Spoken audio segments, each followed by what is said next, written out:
తెలంగాణలో అధికారంలోకి వచ్చిన కాంగ్రెస్ ప్రభుత్వం అత్యంత ప్రతిష్టాత్మకంగా చేపట్టిన పథకం Mahalakshmi free bus journey.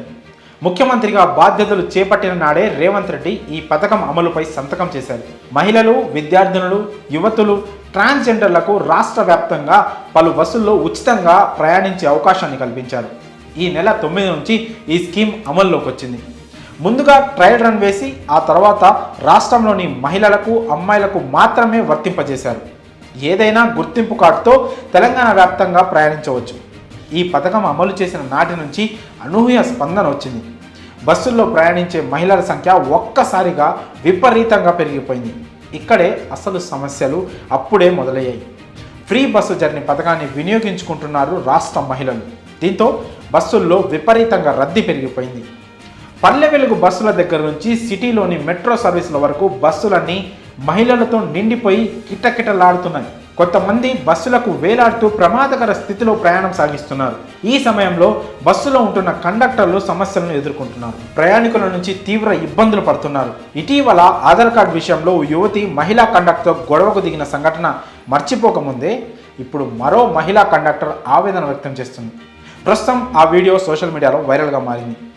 RTC అధికారులు ఇచ్చిన ఆదేశాలను తూచా తప్పకుండా పాటించాల్సి ఉంటుంది ఆర్టీసీ బస్సు డ్రైవర్లు కానీ, కండక్టర్లు కానీ. అలాగే ప్రయాణికుల భద్రత కూడా ముఖ్యం. ఈ పథకం వచ్చిన నాటి నుండి బస్సులన్నీ కిక్కిరిసిపోతున్నాయి.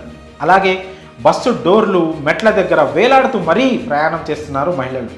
దీనివల్ల ఏదైనా జరగరానిది జరిగితే ముందుగా ఊడిపోయేవి కండక్టర్ల, డ్రైవర్ల ఉద్యోగాలే. అందుకే డోర్ వద్ద ఎవ్వరూ ఉండొద్దని హితవు పలుకుతున్నారు కండక్టర్లు. కానీ కొంతమంది మహిళలు వినిపించుకోకుండా అలానే వేలాడుతూ పోతున్నారు. తాజాగా భద్రాచలం డిపోకు చెందిన బస్సుల్లో మహిళా ప్రయాణికులు ఎక్కారు. డోర్ వద్ద ఉన్నారని, ఎక్కి పైకి రావాలని మహిళా కండక్టర్ ఎంత చెప్పినా వినలేదు. బస్సు బూర్గంపాడు వద్దకు రాగానే మరికొంతమంది మహిళా ప్రయాణికులు ఎక్కారు. అయితే పైకి జరగాలని కోరడంతో మహిళలు పైకి ఎక్కలేదు సరికదా, కండక్టర్పై రివర్స్ అయిపోయారు. తిట్టడం మొదలుపెట్టారు. దీంతో కంటతడి పెడుతూ బస్సు నుండి దిగిపోయింది కండక్టర్. దీంతో బస్సు నిలిచిపోయింది.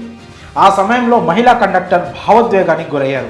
పైకి జరగండి అని అడిగితే తిరిగి మాపై రివర్స్ అవుతున్నారు. జరగండి అంటే జరగమంటూ కోప్పడుతున్నారని, వాళ్లకు ఏమైనా జరిగితే కండక్టర్లే కదా బాధ్యత, ఈ ఉద్యోగం చేయలేకపోతున్నాం అంటూ ఆవేదన చెందుతున్నారు. మరి ఈ ఉచిత బస్సు ప్రయాణం వల్ల కండక్టర్లు పడుతున్న ఆవేదన, బాధలపై మీ అభిప్రాయాలను కామెంట్స్ రూపంలో తెలియజేయండి.